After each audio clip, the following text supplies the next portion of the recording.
Welcome to the set. Stone Coat 2.0 is live right now. This is the first look at our facelift. Let us know in the comments below, do you like it or do you love it? All right, we're going soapstone using two colors. This is a very simple recipe, but it's worth knowing, especially if you do this for a living. This is a very popular color, especially with kitchens with tons of lighting.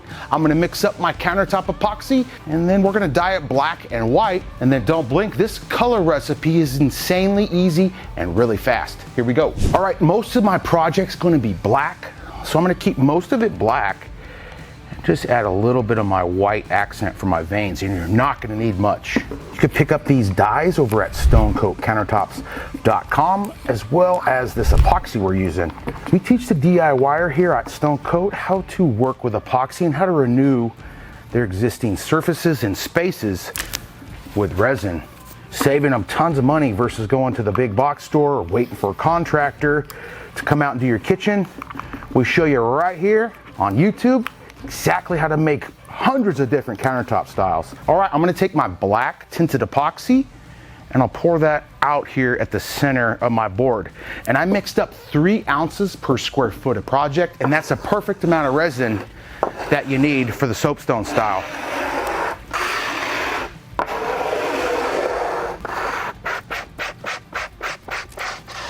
All right, so now I've troweled my project. I'm gonna kind of chop the top just with my fingers, get rid of some of those trowel lines. And this is gonna mix the material one more time.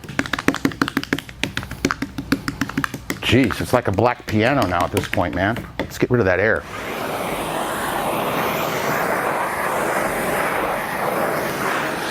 Okay, step 2, we're gonna add our soapstone accent lines with a white dyed epoxy. And I'm just gonna use my stick to do that, and we're gonna go random here.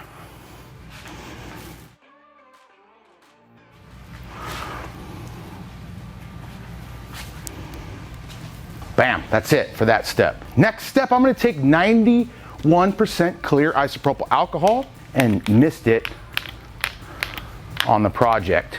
Affect that white very subtly. Now using your gloved fingers, we're gonna very subtly give us a backdrop. This is our backdrop to our soapstone. And then we're gonna add those white lines again, and this piece comes to life.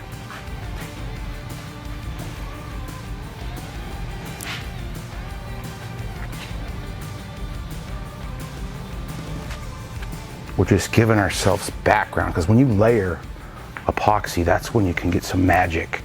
I'm gonna do that one more time.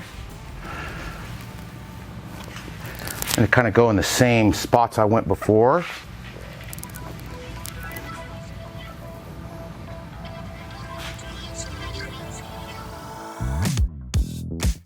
I'm gonna mix that again here with some alcohol.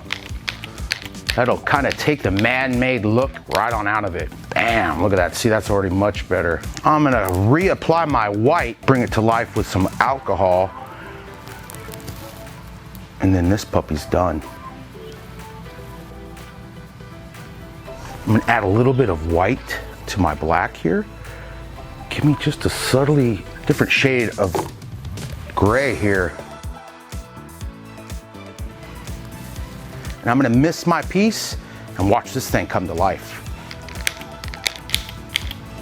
Love that. The alcohol kind of melds the two colors together to get that man-made look right on out of there. But what I don't like is this.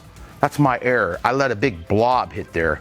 So to fix that, I'm taking my paint stick and I'm just gonna drag this way. This big blob, I don't like that. Or drop some black and get it in there. See, as simple as that. You take that blob and break it up.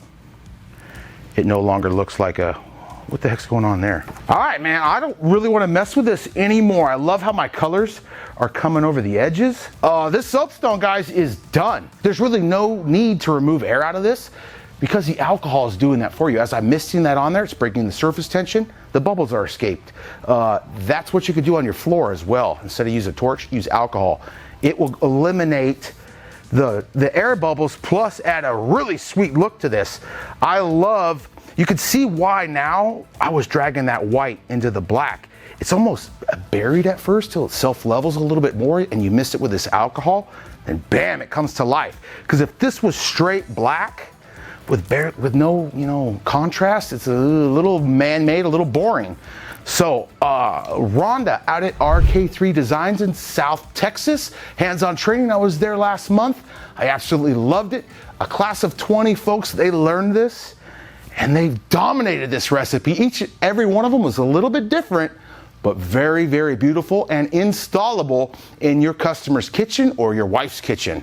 So guys, Soapstone is that easy. 2 colors, gloved hands, and a little bit of alcohol. Project complete. If this was going to go into a customer's home tomorrow, after about 18 to 24 hours, I would do the Ultimate Top Coat Natural Edition. That takes this from good to great. It looks insanely realistic. And there are soapstones I've installed that are honed. They're less shiny. They look more realistic. When I was installing granite for the Home Depot, the honed soapstone was very spendy and super pretty, especially for kitchens with a bunch of lighting. Folks, I hope you learned a couple tips and tricks to make this soapstone for your very own home. Let me know in the comments below. Again, what do you think about YouTube Set 2.0? And until next time from Stone Coat Countertops, don't forget you got this, and we'll see you on the next video.